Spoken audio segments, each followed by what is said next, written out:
Winter has arrived. It is here in full force. It's beautiful here.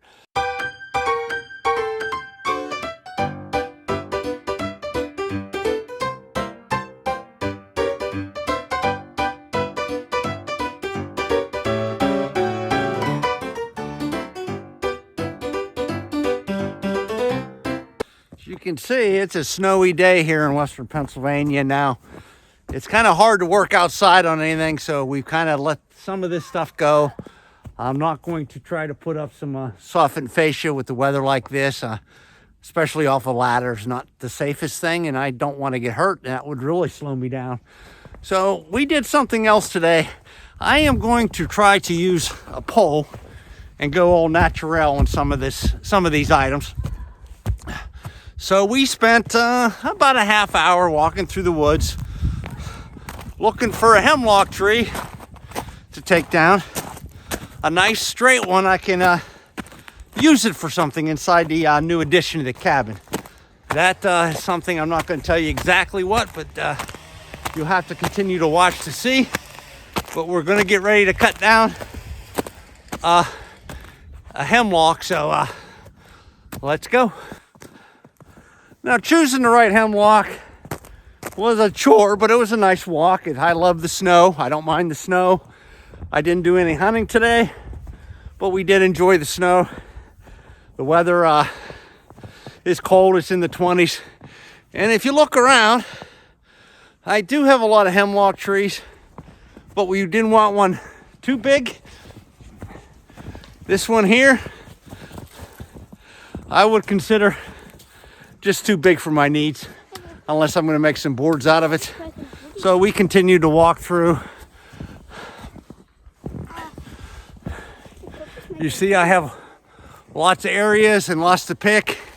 We did find one that I am pleased with, and I'll show it to you. Okay, walking through, you see there's another big hemlock. I've got some nice cherry growing in here. It was timbered, I'm gonna guess, 6 years ago now. Probably another 3 or 4 years I might want them to do again. There's a bunch of stand of hemlock over here. There is one that I think I like.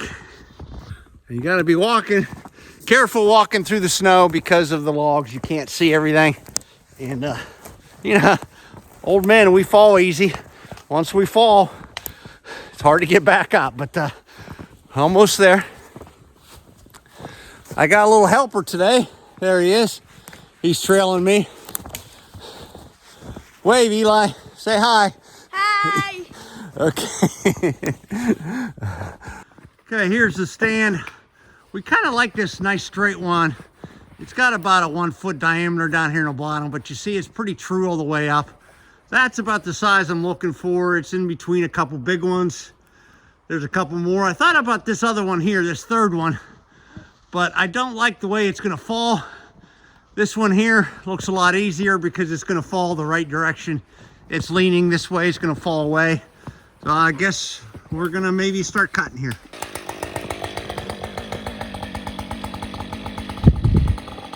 Okay, you stand up there, buddy. Okay. You stand there. I'm gonna try to get where I can see your dad cut.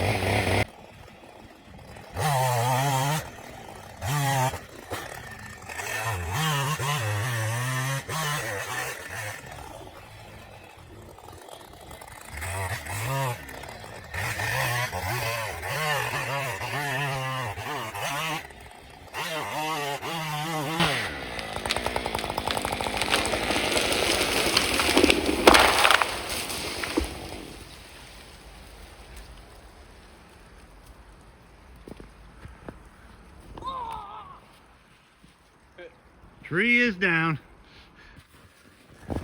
Oh, even more deer peed.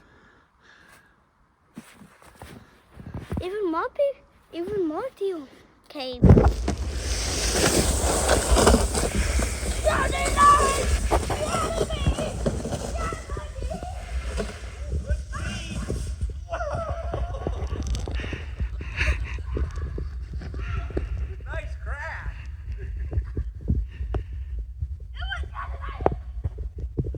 Okay, as you see, now that this long tree is down, Now I have to figure out how to get it out of the woods. I got to cut it in some sections.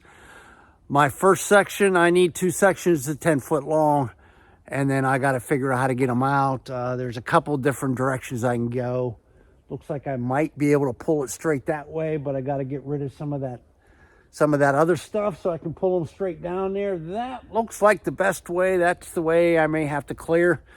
Unfortunately, just cutting down the tree is part of it. Now, some of the hardest part is getting it out.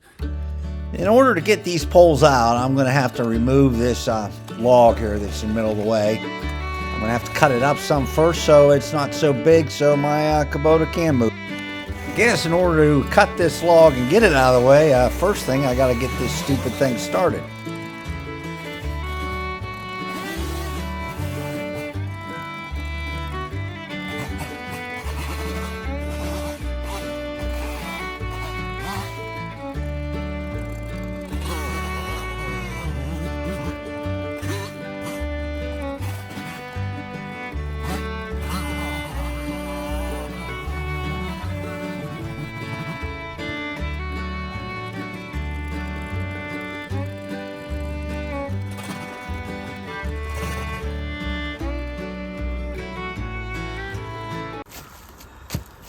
Okay, I think I'll be able to move that out of the way with my Kubota. Really swing it over that way. This here I'm going to have to cut. You seen how my saw was hard to start. This is a 545 Husqvarna. That is the one thing I don't like about this saw. Got a lot. Its power's fine. It runs fine, but getting it going is almost always a challenge. It's got that electronic ignition in it. I really don't like it. I may do a review on this saw here one of these days. Now that I got this cut, I'm going to move it out of the way with the Kubota. Throw some stuff out of the way. This log, a little bit rotten in some places, so I'm just going to use it for firewood around the campfire. Okay, first cut's going to be at the beginning, 10 foot down. Drag this out down to where I'm going to be working on the poles. Now, this tree is pretty straight. The first few feet are not, so I'm going to cut it off about right here. There's a little bit of a bow in that. I want as straight as I can piece, so that's what I'm going to cut there for. Any type of sawmill you use, whether it's just a chainsaw mill or a band saw mill, they do require some work before. Don't forget about the work before you actually start the milling, which would be cutting down the trees, sizing them up, getting to where you're going to cut.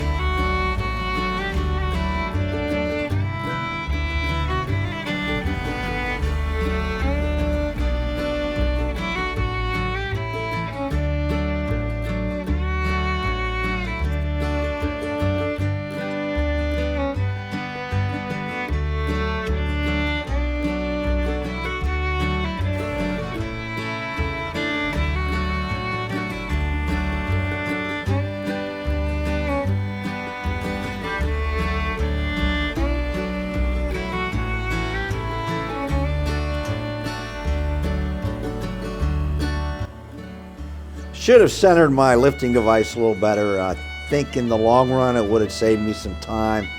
You see, it's not quite in the center, so it caused me to hop up and down a lot off the tractor, but I got her done, and sometimes I just get in too big of a hurry.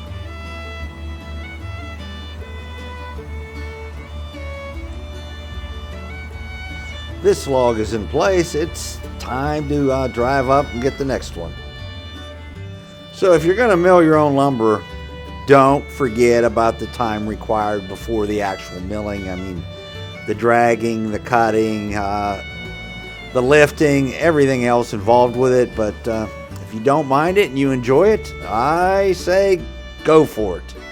Well, I'm ready to mill now. I want to thank you for watching the video. I want to thank you if you're a subscriber. And if you haven't subscribed, think about it. You won't miss any of the upcoming ones. One of my upcoming ones will be on the actual milling of this log into something I can use inside my new building. So once again, this is the old man with a plan. I'll see you later.